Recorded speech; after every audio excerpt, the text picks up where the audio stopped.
Chers téléspectateurs, vous avez déjà forcément entendu parler de l'Odel, une véritable institution dans le Var. C'est l'occasion de vous la faire redécouvrir, de la mettre à l'honneur, puisque vous allez voir que c'est une institution, si j'ose dire, depuis des décennies, depuis 70 ans. Et qui de mieux pour nous en parler que son directeur général, celui de l'Odel Var, en la personne de Marc Loriol. Bienvenue sur notre plateau. Bonjour.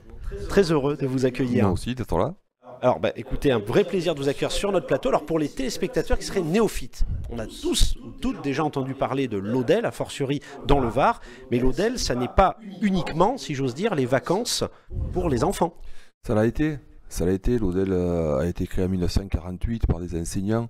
Donc c'est une très longue histoire, plus de 70 ans d'existence, toujours sous la même forme associative. Et donc ça a commencé avec des colonies de vacances qui se passaient au Logis du Pin, ça c'est le centre historique de l'Odel. Et puis petit à petit, ça s'est ouvert à tous les publics, notamment aux communes. Et après, ça a changé, on va dire, d'orientation, parce qu'avec les colonies de vacances, on a fait ensuite des classes transplantées, des classes de neige. Après, on a fait des centres aérés, parce que la population avait besoin de modes de garde à la journée et un peu moins de séjours de vacances. Donc ça, c'est petit à petit, ça a pris son essor. Et c'est vrai qu'aujourd'hui, c'est une institution. C'est peut-être un grand mot, une institution, mais en tout cas, dans le paysage économique du département, ça pèse parce qu'on est présent sur un peu plus de 50 communes dans le département du Var, ce qui est assez important. C'est la plus grosse association du département. Et surtout, c'est la plus grosse association sans aucune subvention publique.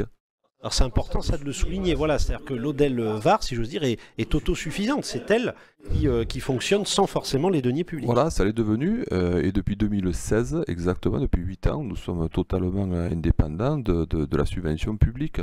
Ce qui est bien parce que, bon, d'abord, il ne faut pas dépendre uniquement de l'argent public, ça je suis moi intimement persuadé depuis des années, et puis, bon, aujourd'hui, avec la crise économique, on peut faire un peu moins appel à l'argent public. Je veux dire, c'est l'argent des contribuables, et donc il faut être attentif, et la plus saine des gestions, c'est la gestion autonome. L'indépendance n'a pas de prix. Exactement, la liberté non plus. Exactement, c'est ce qu'on dit, la liberté. Alors on le disait, effectivement, l'Odel Var, c'est essentiellement pour le commun des mortels, voilà, c'est vacances, les classes de neige, les vacances d'été, etc., a fortiori dans le Var, mais c'est surtout, si j'ose dire, un modèle associatif qui s'est décliné vraiment au sens large sur l'enfance, c'est-à-dire que ça n'est pas que ça, c'est aussi la petite enfance, enfance et jeunesse, c'est, bon, on l'a dit, les centres de vacances, l'hôtellerie, oui, les événements d'entreprise aussi. Est-ce que vous pourriez nous dire deux mots, Marc, sur les événements? Oui, bien sûr, ça s'est développé de deux manières. Tout d'abord, nous observons sans arrêt les besoins de la population et du marché, et d'autre part, on fait appel à nous sur aujourd'hui des compétences tout à fait nouvelles et innovantes. Aujourd'hui, on a des très très gros CE, on travaille avec Naval Group, on travaille avec la Banque de France, on travaille avec des grosses institutions qui font appel à nous pour organiser leurs événements, que ce soit les événements à direction des enfants, les Noëls, etc., mais aussi des gros séminaires adultes, des gros séminaires de direction. Donc voilà, c'est pluridisciplinaire, c'est polyvalent, c'est polyforme, vous l'appelez comme vous voulez, mais en tout cas, c'est une association de services qui rend service à la population et qui innove, qui cherche sans cesse des solutions pour rendre service à la population. Vous parliez de service à la personne. Oui, on a créé une antenne de service à la personne qui est assez performante, qui se situe pour l'instant dans l'Ouest Var, et on va prochainement ouvrir une antenne sur Toulon. Mais on est en recherche sans cesse d'innovation pour justement assurer le maintien des personnes âgées à domicile. Alors vous l'avez dit, effectivement, le service à la personne, il y a aussi la tonalité handicap. Vous travaillez également au profit, par exemple, d'enfants handicapés, etc. Oui, tout à fait. C'est un phénomène de société qui est à la fois important. Alors, handicap, mais surtout des enfants qui sont dans des situations dramatiques, qui sont placés judiciairement, donc parce qu'ils ne peuvent plus rester auprès de leurs parents. Donc, ce sont des enfants qui sont retirés à leurs parents, souvent pour des phénomènes de maltraitance ou pire.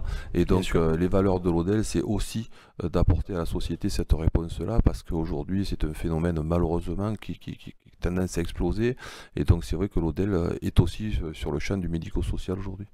Et je voudrais justement, outre évidemment tout ce panel très très large, et on invite vraiment nos téléspectateurs à ne pas hésiter à consulter le site web aussi de l'Aude-el-Var pour voir un petit peu tout le panel, la déclinaison, on le voit là déjà en image, c'est une association qui est très engagée, j'allais dire une association qui assure des fois des missions, on peut le dire, de service public, mais comme vous le soulignez, indépendante, sans forcément les deniers publics. Et je voudrais pour conclure, vous nous disiez 2 mots, parce que ça peut surprendre nos téléspectateurs, l'Aude-el-Var est, si j'ose dire, à l'avant-garde du e-sport.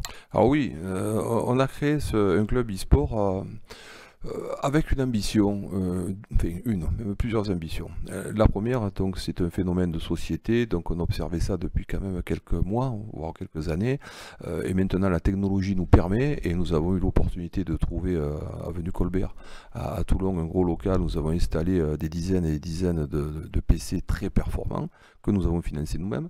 Donc et avec cette organisation-là, aujourd'hui, on a créé des événements importants.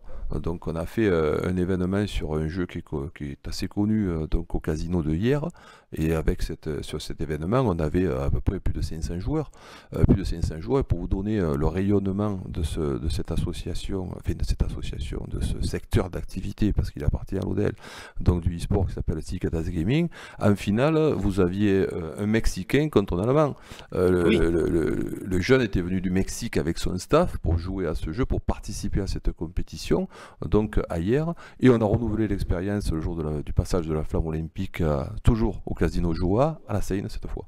Et oui, donc on peut dire, c'est vrai que le e-sport, pour les téléspectateurs qui ne connaîtraient pas, on peut dire c'est le sport en ligne, non pas vraiment de sport, c'est-à-dire ça donne des sueurs froides, c'est physique, il y a des entraînements justement sur les jeux en ligne, des véritables compétitions internationales. Internationales, oui, et puis bon, c'est quand même stupéfiant de voir que ces jeunes-là, qui sont assez jeunes, viennent avec leur staff, leur préparateur mental, leur coach physique, etc. Donc c'est une vraie organisation, comme les grands sportifs. Ils sont très très connus dans ce monde un peu fermé, un peu moins vulgarisé mais vous avez en gros le Neymar de certains jeux qui sont ces gens qui ont des milliers et des milliers de gens qui les suivent sur les sites. Ce sont de véritables stars. Oui, ce sont des gens extraordinaires de gentillesse, c'est vrai, de simplicité, mais qui sont très très connus dans leur monde. Et alors, si j'ose dire, et c'est tout ce qu'on souhaite, peut-être l'Aude-el-Var, je disais, à l'avant-garde du e-sport, et peut-être les futures stars du e-sport proviendront de l'Aude-el-Var. Alors ce qu'il faut savoir, c'est que Cicada's Gaming, donc le e-sport de l'Odel, a été créé au mois de mai 2023, et dernièrement, parce que c'est tout récent, ça date de 2 semaines, donc il a pu intégrer la Ligue 1 d'un certain jeu, donc au niveau national, alors que personne ne l'attendait. Donc on a réussi à sortir un des 8 clubs très connus qui sont là depuis plusieurs années. On a réussi à en sortir un, donc un barrage, et à accéder cette année, pour les 4 prochains mois, nous sommes en Ligue 1, donc d'un des jeux les plus connus en France. Mais je ne peux pas en parler parce qu'il y a des droits qui sont réservés, donc commercialement. Toutes nos félicitations, et encore une fois c'est l'occasion pour nos téléspectateurs de faire un focus sur l'Aude-el-Var qui, encore une fois, son nom, sa réputation la précède, mais c'est l'occasion de mettre un visage avec Marc Loriol, le directeur général, et de surtout montrer que ça n'est pas qu'un seul, si j'ose dire, segment d'activité. L'Aude-el-Var, c'est vraiment la jeunesse au sens large, et encore une fois jusqu'au e-sport. Donc je vous remercie infiniment, Marc, d'avoir été parmi nous. On le rappelle, Marc Loriol, directeur général de l'Aude-el-Var. N'hésitez pas, chers téléspectateurs, à aller sur leur site web et peut-être faire appel à leur service, comme j'allais dire beaucoup depuis 70 ans. C'est vrai, 70 ans. Merci à vous.